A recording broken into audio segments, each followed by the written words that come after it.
حضرت امام محمد بن حسن شیبانی رحمۃ اللہ تعالی علیہ، امام الائمہ کاشف الغمہ، حضرت سیدنا امام اعظم ابو حنیفہ رحمۃ اللہ تعالی علیہ کے مومن ہار طلباء میں سے ہیں، شاگردوں میں سے ہیں۔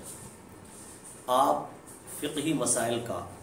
انہماک استغراق کے ساتھ ایسا استدلال فرماتے کہ کبھی کبھار اپنی مسند پر بیٹھے ہوئے آپ کسی مسئلہ کی ٹوہ میں لگتے، جستجو اور لگن کے ساتھ جب اس مسئلہ کی کنہ اور حقیقت کو پا لیتے تو فرط مسرت میں اچھلتے اور کودتے اور زور زور سے کہتے، اے بغداد کے بادشاہ کے صاحبزادوں، تمہیں اقتدار کی کرسی پر، اقتدار کے تخت پر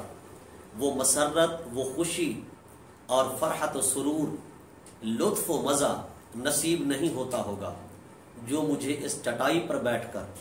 دین محمدی صلی اللہ علیہ وسلم کی خدمت کرتے ہوئے اور فقہی مسائل کا استخراج کرتے ہوئے جب میں اس مسئلے کی حقیقت اور کنہ کو پا لیتا ہوں تو جو سرور، لطف اور مزہ مجھے یہاں چٹائی پر بیٹھے ہوئے ملتا ہے۔ اللہ اکبر! یہ علماء کرام، فقہائے اعظام کا وہ ایک باذوق مشن ہے، مشغلہ ہے، جس میں انہوں نے ساری زندگی کسی اقتدار، پیسے، دنیاوی جاہ و جلال، شان و شوکت کے بغیر آقا علیہ الصلوۃ والسلام کے دین کی خدمت کے لیے زندگی بسر کی ہوتی ہے۔